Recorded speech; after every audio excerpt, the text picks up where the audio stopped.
Welcome to another live interview from Strange Loop 2022. In this series, we are having a chat with the awesome crowd at the conference to learn more about their interesting projects. So today we have Jared with us, who is a software engineer. How are you, Jared, today? I'm doing well. How was this first day of the conference for you? It's been going well. Did you see already like an interesting talk? Yeah, saw the keynote this morning. That was nice. Oh, cool. That's just the beginning, right? It's a little bit early, right, to judge on all the talks that we're going to have. Is this your first Strange Loop? No, I came for the first time in 2017 when Elmconf was connected to Strange Loop. Oh, yeah. Well. Yeah. So that was the only time the Elmconf was connected? I think the last time was 2019. So I went 2017, 2018, 2019, and then this is my first year back since then. Is that the Elmconf still going on independently? There are some Elm conferences. The one that is attached to here, I don't think has started back up. Okay. But there is like maybe a worldwide or like a nationwide Elm conference one can go. Right, yeah. Okay. There's an online meetup that happens that solves some of that space. Okay. So we kind of gave away a little bit of the background talking about Elm, but can you tell us about your experience, maybe school, where you come from? Sure. Yeah, I went to the university in Southern Indiana in Evansville, and I studied computer science. I got out of college and started working at a C#.net shop and was enjoying it well enough. Learned JavaScript around the same time. Got really into that. Got really interested in the front end and being able to look at interaction, user experience, things like that. And then I kind of switched jobs. I started working in healthcare, became a little more responsible for a team. And so I started looking at alternatives to JavaScript. So around that time, I was just kind of tired of developing, to be honest. I took a break in 2014, backpacks around Thailand for a month, and then came back, rested up, went back to work, but I didn't change anything about the work at the time. I was searching, but since nothing had changed, I still felt that, what I called JavaScript fatigue. And so I then discovered Elm, and like I mentioned, Elmconf was one of my first interactions with Elm. I hadn't used it much other than doing a few examples of guides, but I thought, what the heck, I'll come to the conference, get to know more about it, and maybe it'll kind of jumpstart me to get more into it. Okay. So maybe that like 1 year off kind of gave you the energy or like the mindset to think broadly and change direction? Yeah. So, it obviously still took some time because it was 2014 when I took the time off, and then it wasn't until 2017 when I decided to take a leap into learning something other than what I had been doing, and start to really make a change. So I think I allowed it to weather probably more longer than I should have, but I was excited, and being in Strange Loop, being at Elmconf, I met a lot of people, was introduced to new ideas, new ways of thinking and developing, and it definitely re-energized me. Yeah. You briefly touched on the JavaScript fatigue. So what are the symptoms for others? If you want to describe that and have them realize if they are sick somehow, and what are the symptoms of JavaScript fatigue?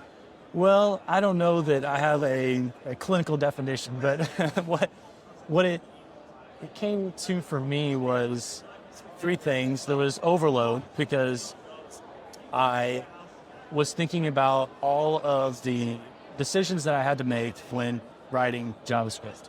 If I'm starting a project, I need to think about what framework I'm going to pick, libraries I'm going to use, languages I'm going to use, right? And so there are all these different decisions, and then you have to kind of meld these things together. And I felt kind of overwhelmed. All right. Okay. So you said you discovered Elm, then you started growing in this new ecosystem. Now that it's like a few years already that you're in, probably you can consider yourself an expert perhaps with Elm? Yeah. Or close to that. what features would you definitely miss from Helm if you have to go back or change to another framework? What thing would be absolutely the feature you're going to miss the most? Oh man, that's hard to pin down to one thing. I'll tell you a little bit about where I started with. What interests me in the beginning was I found that when I was working on, say, a Node.js project, and kind of going back to this overload, was I would be looking at the different versions of the tools, the libraries, frameworks that I'm using, and then I would need to do some upgrades, right? Go to the next version and trying to figure out, okay, what do I need to change to upgrade this? Wait, how does that interact with this other library that I have? And then, oh wait, that 5 other things that I use are also tied into that, right? So again, that kind of overload, that overwhelming aspect of trying to do this, what seems like it should be a simple thing, became overwhelming. And so I found that Elm has enforced semantic versioning of packages. So what that means is if I change a major version, I know there will be a breaking API change, but the compiler will tell me where all of those changes are. And it has nice error messages. So I just go to the error message, I fix the thing, I go to the next error message, I fix the thing, and then do that a few times, and then it's done, right? I've upgraded now. And so I found that to be interesting. And then when I actually used it, I found it to be true to its word, right? Yeah. This guarantee, as well as the reliability of the language and the runtime. And so those things really helped me to get over the fatigue of the upgrades, the versions, the just everyday use of whatever thing I'm trying to build. Instead of worrying about, I need to think about null or undefined, I can think about what is the business trying to do? How can I solve that problem? Yeah. And if I make a mistake, the compiler will let me know. I have a friend. So, do you use any particular IDE, or is there like a particular IDE that normally Elm developers like more than others? I think there are a few that folks regularly use. VS Code is probably the biggest one now, but I use Atom, which is going by the wayside, but it still works fine for me. So yeah, I don't have a particular recommendation in that area, but IntelliJ has an Elm plugin that folks use as well. So right on the other side, what would be one thing in Elm that we would probably likely change? Something that you don't like? See, it's tough. I can't think of a single thing that I would change per se. I think that it's kind of a sweet spot for me anyway. I understand it's not for everybody, of course, but the set of constraints that obviously has trade-offs, but I think that if you buy into that system, then you get a level of new features that you can do and new things that you can accomplish because of that. So, for example, with another thing that I have with JavaScript would be optimization. So, asset size, for example.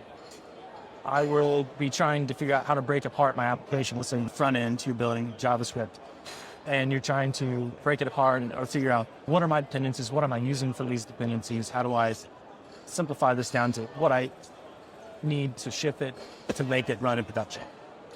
With Elm, because of the guarantees that it has, you get this ability to just use this -- optimize when you're building it, and it will take out down to the function, the module level, and the function level, only the things that you actually use in your application. So I find that to be a pretty powerful thing, but it's only available because Elm sets limitations on how you interact with the language and what packages are available. Okay. So it's been almost 4 years since Elm 0.19 release.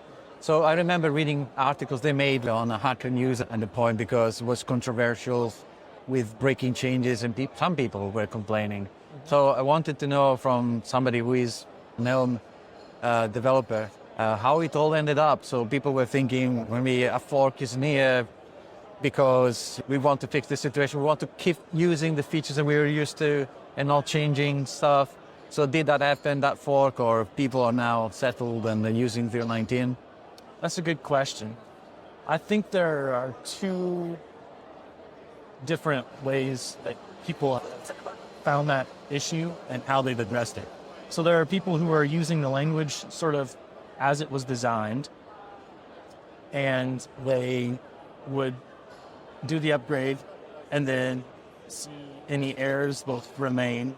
There's a tool, Elm upgrade, that they could use that would accomplish a lot of the straightforward changes. But anything that would remain, again, so like I was talking about earlier, you let the compiler kind of guide you to what issues you have. You look at it, fix that issue, go to the next one. And I don't know the different code bases, how long that would take, but let's say maybe a day to do that upgrade. And then you move on, right? And then there's another camp where I think folks wanted to do things with Elm that it was not intended to be used for. For example, to directly interact with some JavaScript or run some JavaScript from within a package. And so those folks had a more difficult time because they circumvented the design of Elm, which I get want to try it. You like the language, you like the features, but maybe you want to go a little bit further. But that, by doing that, then it limits the ability to do things like the asset optimization. I mentioned that earlier. So I think, if you use the tool for what it is meant to be used for, then you have a pretty good time. If you circumvented it and tried to push those boundaries, which is still interesting, I don't think it's a bad approach. It's just, you might find that there's a dead end because now those things that you relied on, which were not documented, they were not intended to be used publicly, have now changed, then, you have to pivot. All right. So is there anything else that we didn't touch on today that you want to mention? Maybe something that you've been doing, any late ideas or projects you've been doing? So I was working on a project that I started a blog and was writing some Elm tutorials and was getting started, and I had kind of let that go, and so I've been writing some more recently. I'm looking to publish some of those things soon and get back into that. So that's one thing. I use Elm at work. I hired a couple of developers, and so I'll be teaching folks who do not know Elm how to write Elm and bringing them up to speed. So that's something that is an everyday thing. So yeah. Oh, cool. So is a book coming anytime soon? Oh, I don't know about a book. That may be a little bit more ambitious than I would commit to at this moment. But Who knows? yeah, Maybe there's room for that. this room. Well, okay. So Jared, thanks again for your time today. Missing maybe a talk to have this chat together. It was very interesting to know and learn a little bit about the Elm world and hear what's going on there. Yeah, what's the easiest way to get in touch with you if anyone has any question? Sure, yeah. Email me at dev@jared, JARED, Okay. I'll get it on the show notes. So that sounds it's easier. good. Yeah, and I'm on absence, ABSYNC on Twitter. Twitter or email. Email best, Twitter second. All right, very good. Then, well, thank you very much again and have a great conference. All right, thanks for doing that. You're welcome.